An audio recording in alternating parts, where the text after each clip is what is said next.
Go. Fantastic. So thank you. Thank you for joining and thank you for taking the time. It is a very important moment for us as a sector and an important time to have this conversation. We wanted to be able to bring together the sector, both funders and nonprofits, as well as social enterprise, to be able to have a conversation around strengthening nonprofit and funder partnerships. Now, I'll use the word nonprofit today, but please, if you are a social enterprise, consider yourself a part of that team as we're having this conversation about living in uncertain times. And these uncertain times, of course, are being driven by many different things, but we wanted to connect with everyone to be able to truly answer this question. We continue to hear this in the news, we continue to hear this in conversations that we're having, and we continue to hear this in a way that is not necessarily elevating us as a sector, but instead feels like it is taking us back. Are grants a waste of money? Well, we know based on the organizations that are here today that the short answer is absolutely not. But the inability to verify the impact of grants and to be able to verify the impact investments is a huge problem across our sector. And of course, it's being amplified by political uncertainty and a growing mistrust of nonprofits and impact investments in general. But we're coming together today to be able to not just combat this question, but instead work with strategies and the ability to be able to truly grow public trust in the work that's happening in our communities and more broadly speaking. And for us, what we've continued to hear before any new administration came in, this was a stat that we saw within the Edelman Trust Barometer in 2023. Public trust continues to be the currency of the nonprofit sector, and 8 in 10 donors say that they would only continue to support nonprofits that can clearly demonstrate their impact. This is an incredibly important moment for nonprofits and social enterprises, but an incredibly important stat for you to consider if you yourself are a funder. Because this question isn't purely just a nonprofit problem, but this question is your board going to understand the demonstrated value of the investments you're making? Is your leadership going to be able to understand the demonstrated value of the outcomes that are being created in the work that you're doing as an organization? Or what about your stakeholders more broadly? And if trust continues to be the currency, then what are we doing in order to support our community partners with being able to demonstrate and build that trust? But not only that, what are we doing in order to truly understand how we are moving the needle when it comes to outcomes? So, for us at Impact Genome, we work one on one by supporting nonprofits in the ability to build trust by proving their impact. We are the industry's leading impact registry, and we enable nonprofits to not just report, but to have access to be verified. So, have access to an impact verified seal and being able to demonstrate their program's true impact. And being able to not only look at what is that impact, but how can that then be reinforced in creating community partnerships with funders who are aligned with their goals, with funders who are wanting to create these outcomes in their community, and being able to also elevate organizations who perhaps have not been able to cut through the noise, who are smaller grassroots organizations, and being able to demonstrate that impact and go up against the big guys. So, for us as an impact registry, we continue to work with organizations across the globe and being able to celebrate that demonstrated impact, but providing a third party verification doesn't just say, I'm awesome and I know I'm doing great work, but it validates the work that's happening on the ground. It validates programs in being able to understand and demonstrate with full confidence in being able to build that relationship and build that trust with donors, but it also helps funders in being able to demonstrate and provide that trust with their stakeholders to be able to show the impact that's being achieved. So you have investments that are being made within community organizations. Well, how do you know how you're moving the needle? You have them become impact verified. And as an organization who's creating that work and actually doing the work, how do you then demonstrate that value? Well, it's not going to be filling out yet another grant application, but instead it's going to be able to demonstrate the outcomes that you're achieving and show with full confidence that yes, indeed, you're achieving it, and perhaps you're even within benchmark. So you'll see here a couple of examples of organizations that we work with. We continue to work with the leading philanthropies of the world, but we also are incredibly proud of the nonprofits that we work with and the social enterprises that we verify every day. Here's just a small example of organizations who have gone through the impact verification process to not only have that trusted impact verified seal now, but now they are demonstrated within our public registry. You can go to impactgenome.com and find all of these organizations and so many more who have been impact verified. And you'll not only be able to understand what outcomes they're achieving, so how are they moving the needle, but you'll also be able to understand and see their cost per outcome, who they're supporting in their community, as well as where they're based. This is incredibly powerful for you as a funder to be able to find organizations that already have that proven trust mark, but also for organizations to be able to stand out in a very crowded space and place. So we're very proud of these organizations and we continue to grow. We have over 2.2 million organizations within our registry, and the numbers continue to grow. And we are very proud of not just the organizations, but we're very proud because it continues to fit this need of what we're hearing from the field. So I just got back last night from New Orleans, Louisiana, and I was at the Peak Grantmakers Conference. And for me, what I observed was this need and this overwhelming call to action to come together, to stand up, to not only be able to create a strong voice in a very uncertain time, but to come together as a collective and make strategic decisions that will allow organizations to not just survive, but to shift to thriving. So you'll see here, I have three themes that I recognized over the course of the week, and some strategies that we're going to talk about today. But here were the three themes that we heard. Shifting to unrestricted funds, and how do you do that with being able to also report with full confidence what outcomes were achieved? So we'll talk a little bit about that today. We also heard very clearly the need for reduced waste administration time and effort, and no one wants more paperwork, but how do we then show with full confidence and certainty exactly what outcomes are being achieved? So we'll talk about that in the conversation as well. But we heard overwhelmingly that there needs to be this ability to build trust with donors for nonprofits, and likewise for funders to be able to build trust within their own community as well. So everyone knows that incredible work is happening, but how do we prove that? How do we show with full certainty? As well as how do we demonstrate and stand out when there are organizations looking to support and create outcomes but don't know where to go? We want to be able to help organizations in being able to find the right match, but also being able to connect with like-minded organizations who are wanting to invest in the work. So I'm going to shift it over to get started and introduce our panelists in just a moment. But for a webinar of this size, we are very grateful for you all showing up. But I wanted to make a quick special shout out. Aditya Burra is going to be monitoring the chat. So please continue to join in and continue to share your LinkedIn profiles. We will be using the Q&A function today. So Aditya is going to be helping with the Q&A function, but any questions that might end up in the chat will get shifted over. But I'm going to pass it off to Rosalind Kutch, who's going to be our moderator today for our session. So Rosalind, over to you. Hi, everyone. I'm Rosalind. I am on the membership side at Impact Genome. And I'm really excited today to introduce two amazing social impact advocates. We've been wanting to have a conversation like this for quite some time. So when we thought about who in our Impact Genome community really modeled strong funder and nonprofit relationships, these two individuals immediately came to mind. So to begin, Monica Niraguabwa co-founded Girl Up Initiative Uganda in 2012, which empowers girls and young women through leadership development, sexual and reproductive health education, and essential skills for workforce development. Most recently, Monica founded Blossoming Minds Academy, expanding her mission to provide early childhood education and support for mothers in low-income communities. Monica is one of our Impact Genome nonprofit champions and came to Impact Genome through her partnership with the Coca-Cola Foundation and is an incredible example of a seasoned relationship builder. So I'm excited for you to learn from her. We also have Kevin Ryan. Kevin Ryan is a nationally recognized social impact professional, philanthropy leader, and nonprofit executive with a lifelong passion for social impact and service that began in his youth. With 10 years of service with the American Red Cross under his belt, he has spent his career working to improve the communities he called home by supporting society's most vulnerable.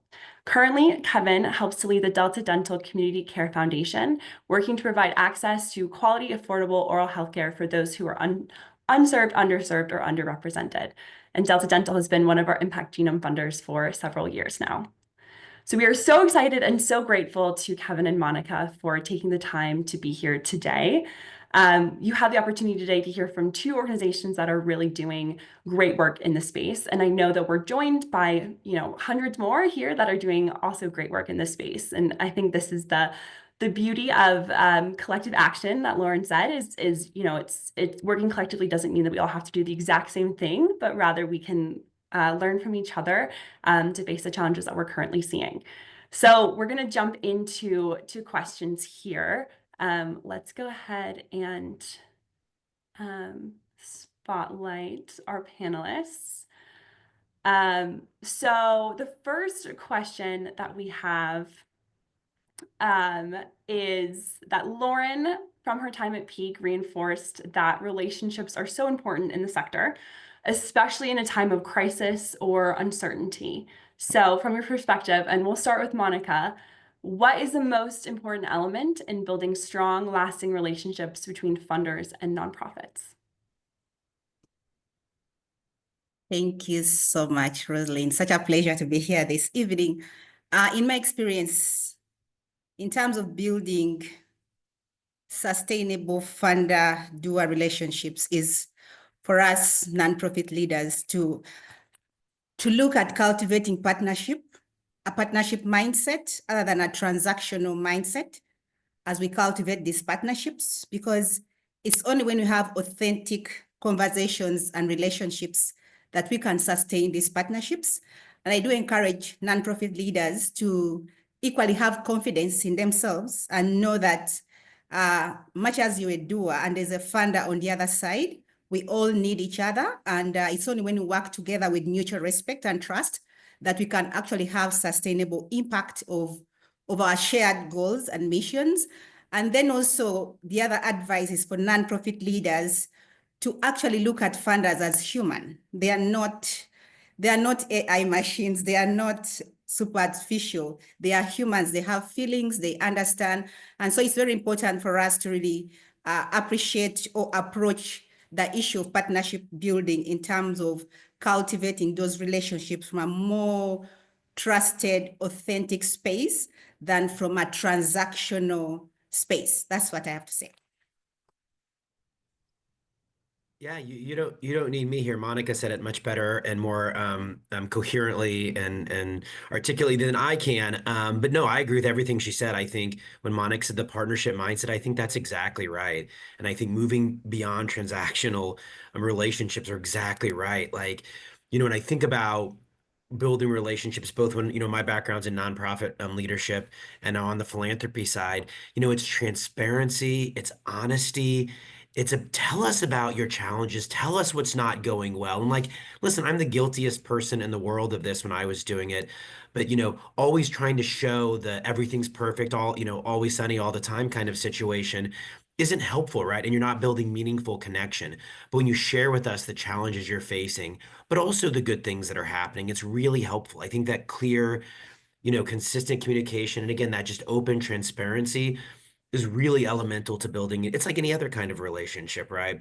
And in my organization, we don't call our grantees, right? We call them partners, and that's intentional. And I think that's because I think words matter very, very much, and it's not just semantics. And that's the attitude we want to take. And again, as we move through, turbulent times and the feeling of instability and uncertainty, that's going to be more important than ever, right? Philanthropy cannot fill the gap of federal funding. That is not a possible solution. But we can behave differently, right? We can be more responsive. We can be more partnership oriented. But again, we need to be able to express the impact. We need to be able to express the challenges, and we need to be able to express the whys. And again, that partnership and communication from nonprofit partners will be the thing that makes that different, right? Philanthropy always says we want to be different. We're not super great at making those changes, but I do think this is a moment in which we can permanently sort of create that permanent change in which we do behave differently. But again, it's going to take that kind of partnership and again, not being transactional, but knowing that we're in this together and accepting that foundations don't do anything. We write checks, right? And we need our nonprofit partners, but also understanding to be able to write checks, we've got to be able to understand what's happening and what's going to happen and communicate that to our boards and to our external stakeholders and ecosystems. So Kevin, you're singing to my ears as a recovering fundraiser, someone who was on the other side and constantly feeling this need to um, show the beautiful glossy document or the really beautiful story, but not necessarily kind of pull the curtain back. How do you suggest, and this question just came through the Q&A, how do you suggest nonprofit leaders can create authentic relationships when funders are controlling the power and access? And would love to hear, Monica, from your perspective as well. How do we have this authentic connection when inherently there is a power dynamic? And what does that look like perhaps for you in your relationships? And Monica, would love to be able to understand from you as well. Sure, I can be brief. First there, the power dynamic is important to recognize and keep in our minds at all times. And I think my personal opinion, and only speaking for myself, is good funders will work to confound that dynamic, right? I'm calling you right now from our Senior Oral Health Summit, in which we bring coalition partners together, and we're giving them $1 million over 5 years, and they get to make their own strategies. They get to decide where the funding's going. They get to make their own budgets. They distribute, right? And in an effort to confound that imbalance that inherently exists. But that's also a very small program within our larger program. And so I think the first is recognizing there is a power dynamic, but not being afraid of it, right? Not fearing your funders. Not, again, I think, you said it really well at the beginning. We are people, and again, we are vulnerable. We make mistakes too. We understand that listen, any funder that says we have 100% success, my argument is either being dishonest or is not being daring enough, right? We need new solutions. We need to be able to fail. Need to be able to try different things. But again, I think by building those communication pathways and not being afraid to email your grant. And again, I've done all of these things, right? Like I was the one who painted a glossy picture on everything. And no matter what grant you gave me, I could convince you we met every metric that we were being applied to. But I think that there's this opportunity to move beyond that. And again, not being afraid to call, right? Because nonprofits are really good at this, right? Like you're calling your biggest fund, your biggest individual donors, you're communicating with them. With a grant maker, I think often we think, well, I'll do my mid-year report, mid-grant report, I'll do my final report, I'll do my application, and that's the relationship. I love it when my partners reach out and email and call and tell me what's going on, or tell us the good, the bad, the ugly. And again, I think that transparent communication is really the elemental way to confound or mitigate or abate that power dynamic, right? Because most of the people that are sitting in my chair want to do well, right? Like we want and we understand that community problems require community solutions, and there isn't a panacea to solve all problems. You're not the problem with homelessness isn't going to be solved. There's not one way to do it. There's going to be unique ways within different communities and different countries and different contexts for that to be able to happen. And so I really think that's kind of and not being afraid, right? Not being afraid to show the warts, not being afraid to reach out to your funder, because again, we don't do anything. We write checks, right? We may think hard, we may try to build interesting programs, but at the end of the day, it's the organizations, NGOs, nonprofits in the field doing the work. So again, I think it's really about that honesty, transparency, and partnership mindset that Monica really brought up from jump one. I also think that in terms of how we can build more honest relationships, and I think this is a food for thought for funders. One is for funders, individuals working for fund organizations, to really also just have a self-reflection of themselves, because oftentimes in my experience, when we are meeting these organizations, we meet individuals. How we get treated, how we get perceived is based on the individuals.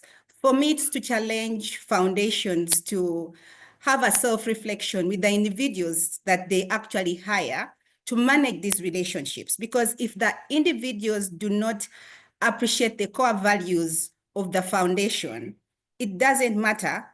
As a doer, I'll be experiencing something else. So it's very important for funders in this place to have a set of values that they stand for, and just to make sure that whoever they hire really reflects those values. Because imagine going to a conference and you just request to speak to a funder rep and just to share about your work, and you just shut up because someone feels you're going to ask for money. I'm not going to ask for money. I just want to cultivate a relationship and get to know your priorities better. So I think it's very important for us to have a bit of self-reflection and just recognize that, you know, life is life. One time you'll be a funder, another time you could be a doer on my end. So very important for us to get into the philanthropic sector, recognizing and appreciating that we all want the global good. We all want to do good work. We all want to do sustainable models, but it's about the self. Because yes, there's so much conversation, there's so much rhetoric, there's so much, you know, issues of we need to trust. It's like the global conversation, trust each other. But I think it goes back to us, the self. If we can evaluate ourselves, evaluate the values of our organizations, whether it's for Gallup Initiative Uganda, whether it's for a certain philanthropic organization, then probably we shall have the right teams that are empathetic, that understand this work and understand that we each have power on both ends and all of us are privileged on both ends.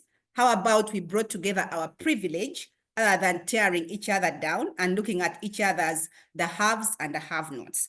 I think in this space, I've learned to recognize and appreciate that as doers, we do have the power. The funder has power. Imagine if we trusted each other with authenticity. Imagine how much more we would have achieved.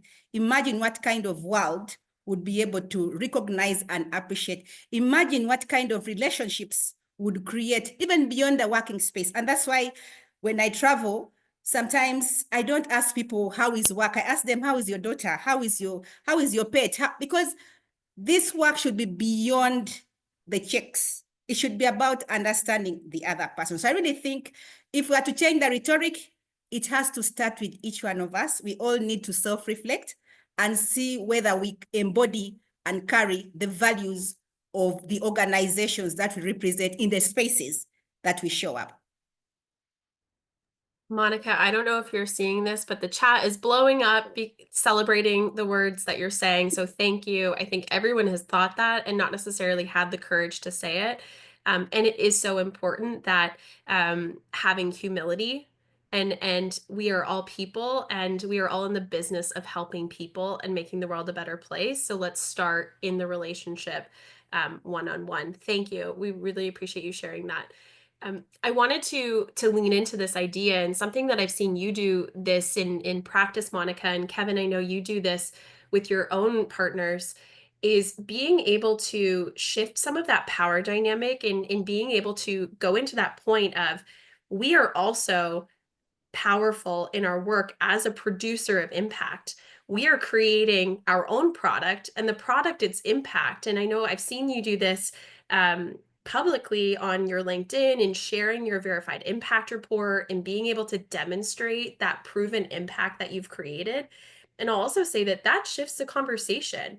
I've never seen you ask on LinkedIn, please, please, please give us money, but I've always seen you highlight the power of your work. And that should be encouraged across all sectors or across everyone's role. But it's an important shift in the work that you're doing. It's not read this story or just focus on this one ask that I'm making, but instead it is, I am out in the world creating these outcomes. If you're an investor of these outcomes, you can partner with me. But if you're not, then I'm going to continue to seek out folks who are looking to do this work and partner with me on that. So I want to celebrate the work that you're doing. I'd love to hear from either of you how you then approach sharing that, and perhaps even who you share that information with.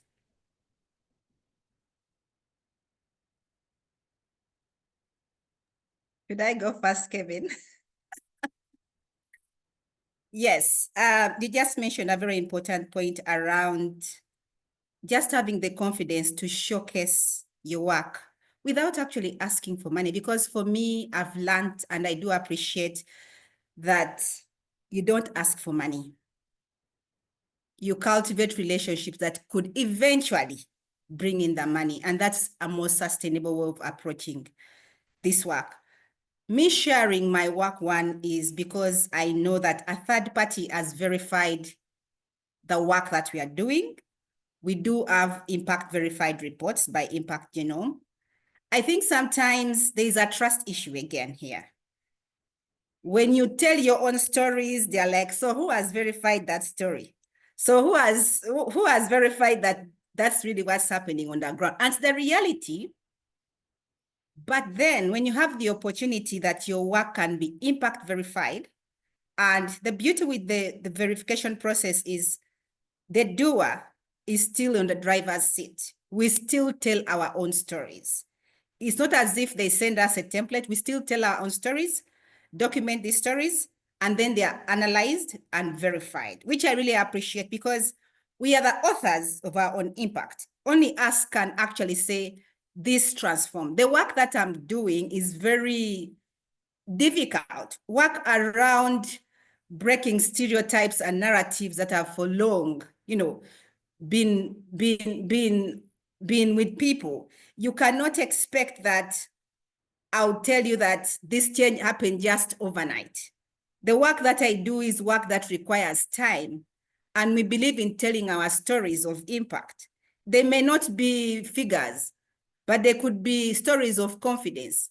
There could be stories of girls reporting harassment, things like that. So for me, having the opportunity for Gallup being impact verified, for our work being impact verified, for me, it's just an opportunity for me to showcase that, hey, whether you're a funder, whether you're a doer, this is what we are doing. If you're interested, reach out, come and work with us. Because I've been in this space. When you're starting a nonprofit, definitely there's so much learning to be done.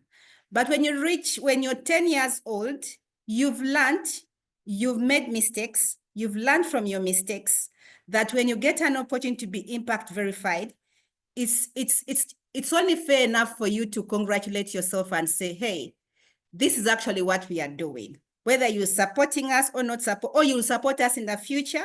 And for me, I've really used my social media. We've used our social media as Gallup to be able to showcase this work. Our teams share this work. I tell my team that we are the first communicators of our impact. If we don't share our impact to the global space, who will share it with us? Who will share it for us?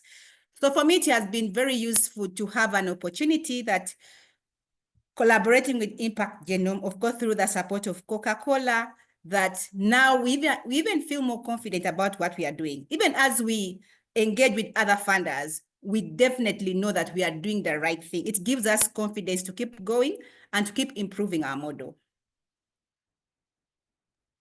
Yeah, I mean, I agree. I mean, I think first, I think about when I was, raising money, if I had something like the impact verification form that showed all of the information, I'd mail it to everybody, right? I'd mail it to my major donors. I'd send it to my foundation partners. I'd send it to my institutional partners, whoever it was, because again, it's just further reinforcement that we're on the right track. And I thought Monica said a really important word when she talked about investors, right? Because I think there's two things that are important. One is the idea of social impact, right, is social returns, meaning we want to see a change in the world and we want to be a part of that, right?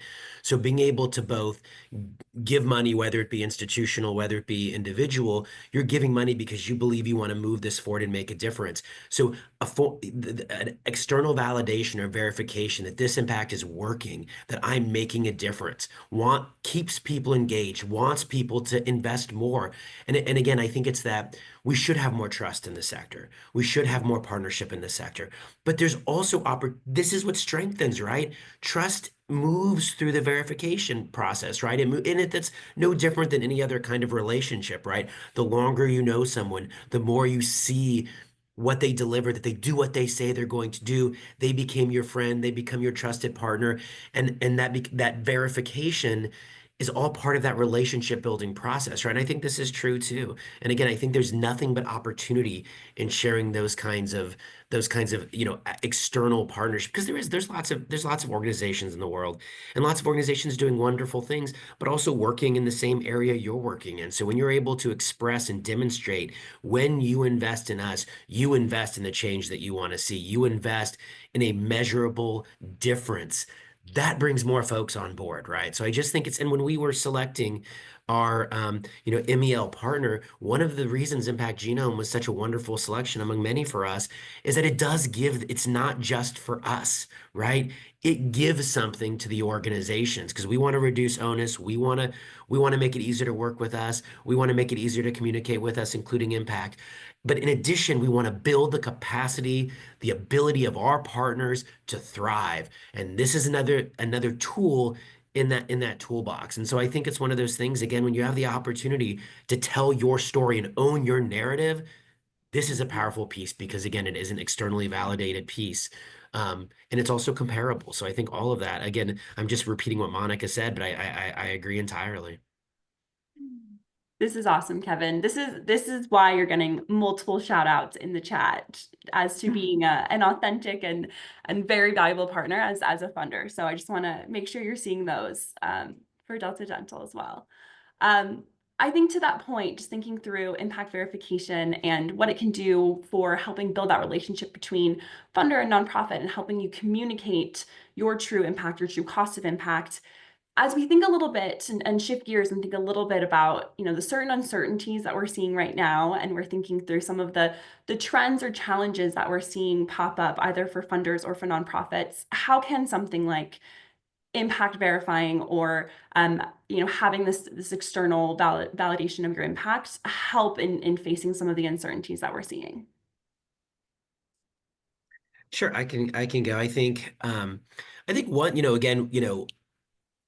one of the distressing trends that I see is a decrease in trust in the social sector, right? And as someone who spent my entire career in civil society, it breaks my heart, right? Everybody I worked with got paid too little, worked too many hours, and sacrificed so much to try to bring about, whatever their mission might be, and to ignite that mission and bring it to life. But nonetheless, that is the reality, right? And there's numerous reports and surveys and data to demonstrate what I'm saying. And while I think it's unfair and I think it's wrongheaded, it is a fact. And so again, the opportunity when narratives exist, even if they're false, they exist. And in the world we live in today, of a digitized society, that narrative exists. You've got to counter that narrative. And one way to do that is to say, look, this is the impact we have. This is externally validated. This is meaningful. I think that alone is really a powerful message. But in addition, when we think about, if we look at the change in federal policy and how that impacts civil society, both globally and in the United States, we need to be storytellers. And I think we are too flat-footed at this moment as a sector, but there's an opportunity to go and engage policymakers, engage legislators, and say, no, we are a good investment, right? We are not just like, yesterday I sent a presentation where our $1 million resulted in almost $9 million in care delivered, right? That's a pretty powerful message. And they can hold up their Impact Genome Registry report and say, I can demonstrate that that's true, right?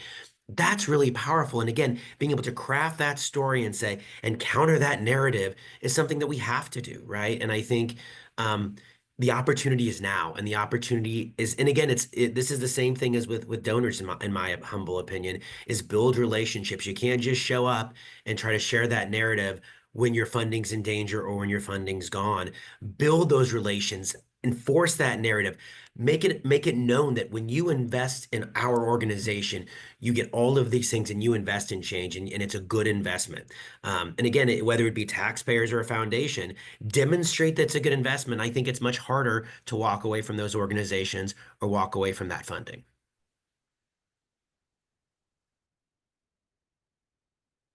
Yeah, that was really helpful, Kevin. I think One thing we're seeing in the chat is kind of this desire to know if there's any examples, Monica, of how you've used your impact verification. And again, Monica or Lawrence pointed it out. You're great at sharing it out and then talking about it. So perhaps just from a practical standpoint, what are some of the ways in which you share that you are impact verified, and how has been the response from funders?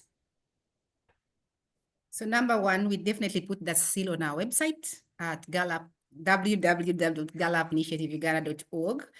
That when you look at our website, the program domains are there, so you can tell which program domain is impact verified. So we definitely use the seal right there, because I know when funders talk to you, the next thing they will do is to check out your work. And so we definitely pride in having that seal. But also I've used the impact verified report to just crack conversation, to be an icebreaker to those tough conversations. I remember there's a funder that just gave us money for 1 year, and they said they only fund 1 year. And I said, how about you looked at this report? And he was very interested in seeing the results of this work. And so we're having conversations around renewal. And for example, we also shared it on our LinkedIn. And I know funders are watching. There are those who do not say anything. There are those who cheer us loudly. There are those who don't, but I know they're watching. And they know definitely if you want to invest in a trusted girls empowerment model, reach out to Gallup Initiative Uganda, because they've seen the things online and they will be able to reach out. So for us, we've also sent it out to all our funders just to tell them that actually you're investing in this work and this is what we are beginning to see. And of course, sometimes it's only fair that beyond telling your stories, of course, we still own our story in the impact verified report. It's also nice when someone else talks about you, just like when you introduced us. Sometimes when I'm when I'm a panelist and someone is reading my bio, I'm like, hey, you mean that's me? You mean that's me that you're talking about? So anyway, that was just on the humorous part of, but it's very important when someone else can actually talk about your work. And the beauty about this impact verified report is I know for sure that people do not want to read reports. So this is a one-pager that honestly, you just flip through and you have an idea on whether to invest in this partner or not. So it really helps us, deal with the too much writing. I mean, the admins that you talked about, Lauren, I mean, it helps you not say much, but say what you have to say and be proud of what you've achieved. So really, it's been very useful. And for me, as a person, as a leader, it's given me confidence in my fundraising drives that when I talk about this work, I say, hey, we are also impact verified, and this is the one-pager. Yeah. Well, because you are doing the work. You're doing the work. You deserve the credit. And what's so powerful is the credit doesn't mean yet another custom grant application or yet another custom report that's going to live on a virtual shelf. But the data can then go to teams like Kevin. The data can then go on to teams who perhaps are trying to find organizations that align with their impact goals and their interests. Something that came up in the chat that I just wanted to highlight. So Chris mentioned donor relationships have a lot of challenges right now, and the trust deficit is very high.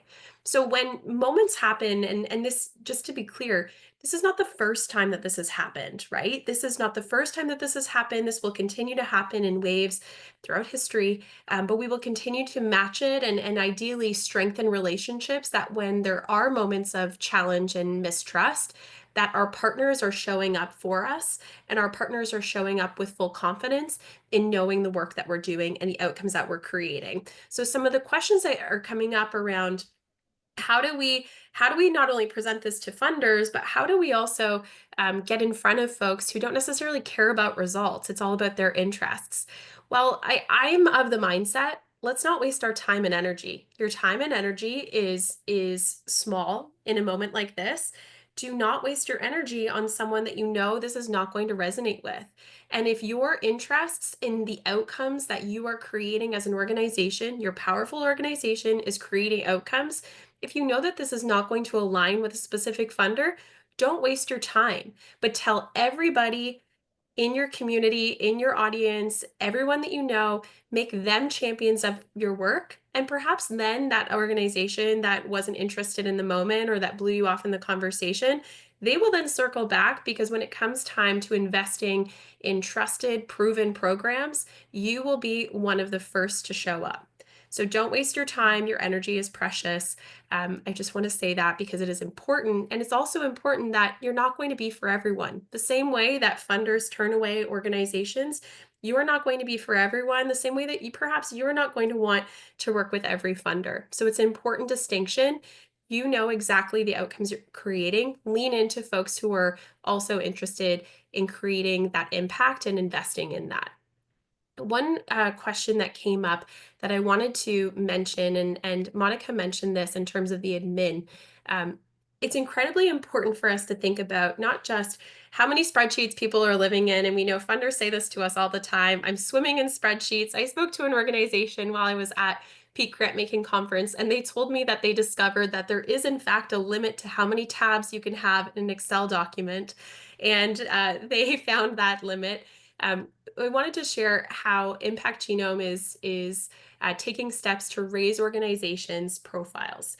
So Monica is an organization that has never necessarily worked with funders who are here on the call, but here's an organization that now you have access to be able to invest in, and an organization that you do not need to necessarily put through question after custom response needed, because the data is already proven and the data is already trusted.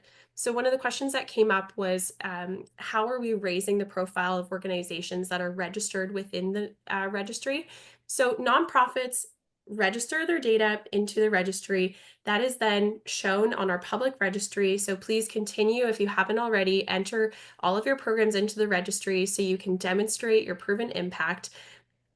Funders are using this, and whether your funder is outwardly telling you that they are using this because they are Googling you. They are looking to understand how you stand in the world. They're looking to understand what makes you different. They're looking to understand how they can then partner with you. So please continue to find ways that you can demonstrate your impact and cut beyond the noise. So I just want to reinforce that, because it is, whether you realize it or not, we see organizations every single day who are using this as a way to highlight and make decisions.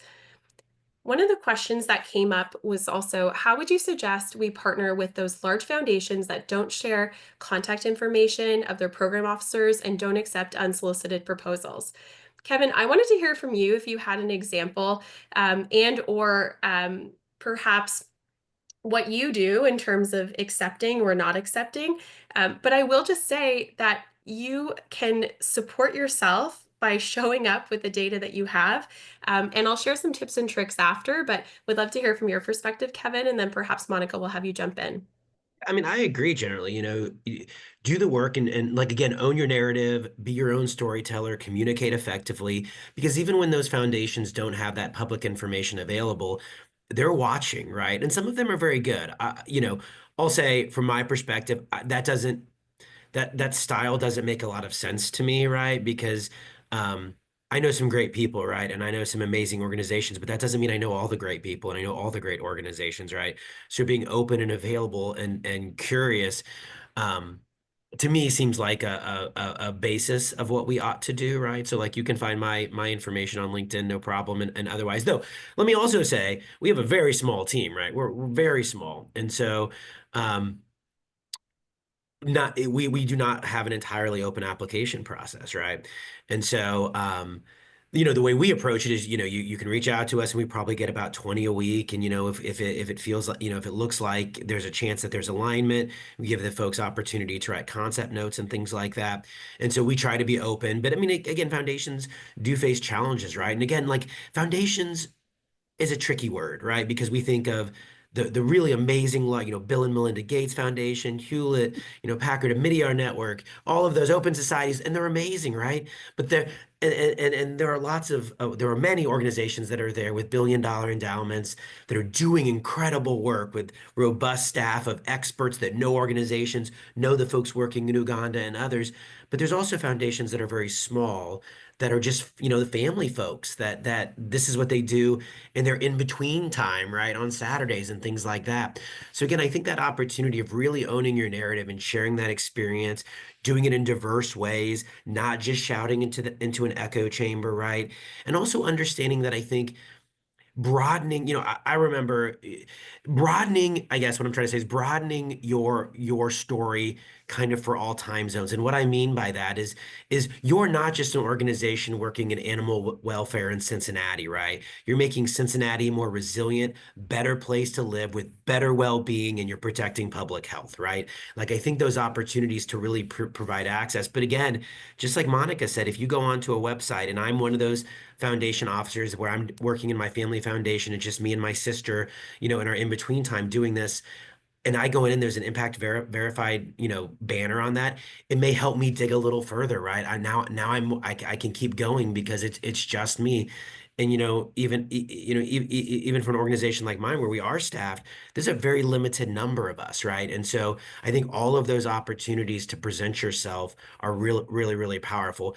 And also, like I said, I think when you're thinking about foundations that don't have those kind of communications, like look on LinkedIn, look at all of that. But I think, like Lauren said, like maybe that then move to the next, right? Because there are many there we have to, and again, it's terrible to say in this moment because I know this is false, but approach it from an abundance mindset, not from a limited mindset, because I think so when they don't align, when it's not really easy to get in touch with them, move to the next, and you can always circle back, right? But invest where it makes sense, because my favorite trend, and by the way, I think it's because we burned ourselves all out so many years, for decades and decades and a century, is the idea of well-being within a nonprofit sector. Not saying, I mean, I used to think it was so virtuous to work 100 hours a week and to have no life, and like I was proud of that. I bragged about that, and like that's crazy, but like that's what I thought.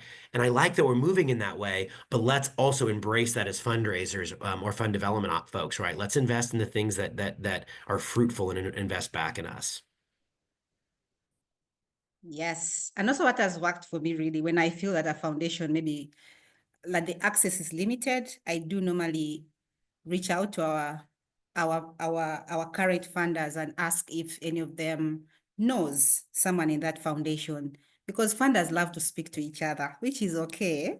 So I'll just reach out to a funder friend and just say, how about you help me introduce this work to another partner? And it's really humbling that from all our funders at Gallup, this is something that they are happy to do. You just have to reach out and ask for that help.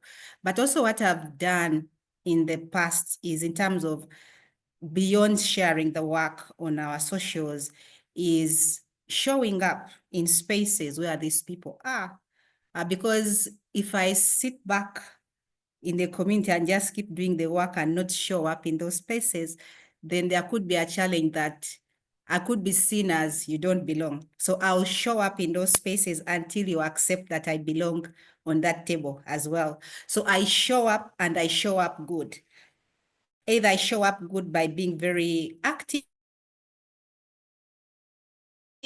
by participating, so that I'm not just attending a conference, but I'm actually showing up, and showing up for the right intentions. And so when you show up for good, then people will reach out and say, I want to know more about what you do. And even if that funder is not a right fit, they could be happy to introduce you to other funders. But also what I've learned in this space is the ability to discern, and just to know that that's not a right fit for me. I'll not struggle. I'll just meet you and say, hello, how are you? And go. I'll not start wanting to tell you our narrative, our work. I'll just make peace, because I have that clarity that we are not maybe a perfect fit. Maybe we are not, and it's okay. We are not. Some funders always tell us that you're not too small, you're not too big. And I ask them, so which size fit are you giving me? Please give me the right size fit, because I'm not too small, I'm not so big. So I always tell people that we are always floating, because some people feel like you're accelerating. So it's really tricky, but I've learned to discern, and even just to accept that not everyone may be inspired about what we do, but I'll continue sharing about our work anyway. Maybe one day you will have a change of mindset and say, by the way, I like what they do. They are consistent, and that's why it comes consistency in sharing our narrative, our story, and our work pays off. Today, a funder could tell you they are not interested. Tomorrow, they could be like, can we have a conversation? Can we have a call? So really showing up in spaces and showing up again. Don't show up once and disappear. Please keep showing up in those spaces until they see you belong, and show up for good. Take part in any activities that really will highlight your profile. Connect, and don't connect from a point of desperation. Connect from a point of cultivating relationships and getting to know each other. People will appreciate your approach in partnerships. Monica is teaching us not just dating tips and tricks of if he's just not that into you, or if you are being ghosted, you need to move on right now, but know that they are going to see you thriving later on. They're going to see you thriving later on, and then they might circle back and wonder, what were you up to? I love that. Thank you, Monica. I think that's such an important key part. Some tips and tricks and how we can learn from what Monica's sharing is show up to the conferences. But before you show up to the conferences, ask your existing funders, are you going? Can you show up with them? Can you be brought to the circles and the spaces that they're going to? Kevin, I'm sure your team oftentimes wants to share the good work that you're doing, but imagine how powerful that would be if Kevin and one of his partners is presenting at a conference rather than just Kevin's team. Or on the flip side, if you are a nonprofit and you're showing up to a conference, bring your funder to the conference and show off the work that you're doing together. Everyone loves a humble brag about themselves and wants to be able to partner and show off their best work. So that's a great example of how you can do that. Another great tip and trick in how you can share this is on LinkedIn. Just a really quick tips for LinkedIn. You will get more engagement sharing as an individual rather than sharing it as an organization. You will get more engagement and you will have a higher reach. If you share as an individual, you can then share after as your organization or repost, but that's just a quick change that you can do in order to reach more. But my last tip and trick before we get into our final wrap up is your funders, and Monica alluded to this, your funders are your best way of surviving and changing from surviving to thriving. Your funders are choosing to invest in you. They believe in the work that you're doing. Ensure that they know the power of your work. So yes, you might send them your annual impact report, and yes, you might send them the final thank you for the donation. But if you're impact verified, or if you have anything to show the outcomes and the trust in your program, ensure that they are then also champions of that work because they know people who will be similar to them in being able to fund. But likewise, not just asking them to introduce you to folks, but empowering them to say, I need your help. And the question isn't, I need you to give more. Of course, we want that. But the question is actually, how can you help us reach our goal? And being able to do that, it will then encourage them to think and have this moment of introspection to be able to understand how are they going to be a partner and not just that transaction type relationship. So we are going to wrap up. I want to say a very special thank you, Rosalind, for helping to arrange all of this. We have a quick summary of what's in your control, but before we go into full wrap-up mode, I wanted to welcome Monica and Kevin to take one last message on the floor and be able to share one last message with the group here. Thank you for everyone who's been so active in the chat. We really appreciate the questions, the encouragement, and we will follow up with everyone after with the recording as well as our final message. But Kevin, I'm going to pass it off to you, and then Monica, I'm going to go over to you next. Yeah, I mean, I really think, Monica gave such great advice. I don't know what I can add here at the end, but other than, we know that this is a difficult moment, and it's I think it's very difficult for civil society at the moment to see how to move forward. But what I'll say is the fundamentals remain the same, right? And you're very good at this. So like it's always like lean into your superpowers, right? Like advocate, right? And that means, of course, that means with policymakers, but it also means with your communities. It means within your networks. I think the second is, again, networks, right? Collaboration. The civil society is powerful, right? It's powerful as an economic engine. It's powerful as a social impact engine, and it's powerful as a communicator of our best selves. And so get together with the folks that are doing what you're doing. Get together with folks that are doing different things than you're doing, right? The idea of strange bedfellows, and communicate why it's important, communicate why you're essential, and make sure folks kind of understand that. Again, I think this is that moment where we need togetherness is essential, right? Not parochial individual needs, but what you're doing as a sector, what your community needs, what your particular corner of the sky needs. And I think that is a really powerful expression. But I also will say that I think, returning to my previous point, this is a moment that's a reminder that we can't wait until, just as kind of said, we can't wait until we're desperate, right? We can't wait. We've got to communicate. We've got to be building those relationships. We've got to, whether again with policymakers, with funders, with individual donors, with your community. Now, the moment is yesterday, right? So let's all take this moment to remember and forever change, right? So that we can always be prepared. And again, counter narratives, right? Like I think that's the other thing is nobody knows better than you the change that's needed, what your community needs. You're the expert, and don't be afraid of that. Counter narratives, share your story, share your impact, and that's how we become more resilient as a sector. Yes, thank you, Kevin. Amazing. For me, really, it's about us to be in this current situation, to be more empathetic to each other, reach out to each other. It's definitely a tough time for nonprofits, even for myself. But together with my team, I think we have this notion saying this too shall pass. Let's keep grinding. Let's keep doing what we have to do. Let's keep sharing our work. We cannot allow government situations to demoralize us. This is the time for even leaders. Go out, use your socials and share this work, share your opinions, share your thoughts. Let's just keep talking. Of course, good talking, not just talking. Let's keep talking, let's keep sharing, but let's approach the space with a bit more of empathy and love, acknowledging that on whatever side you lie, we need each other. And it's only when we team up, collaborate, and respect and trust each other in capital, that we shall be able to, to achieve all their sustainable impact and to do good and to benefit humanity in this world. That is a perfect lead into thank you, Kevin. Thank you, Monica. A summary of what's in your control. So for folks who have to head out, don't worry, we'll be sending this recording over. We have a list of whether you are an impact producer, a nonprofit, or a social enterprise, or an impact funder. What is in your control right now in order to support your teams, in order to support your partners, and in order to support the individuals who are being who are in this work, the beneficiaries, the community members. We want to be able to support you. So continue to look for funders that are committed to your mission, that are committed to creating outcomes in your space. If you're an impact producer, if you are an organization who's funding nonprofits and social enterprises, consider giving open funding.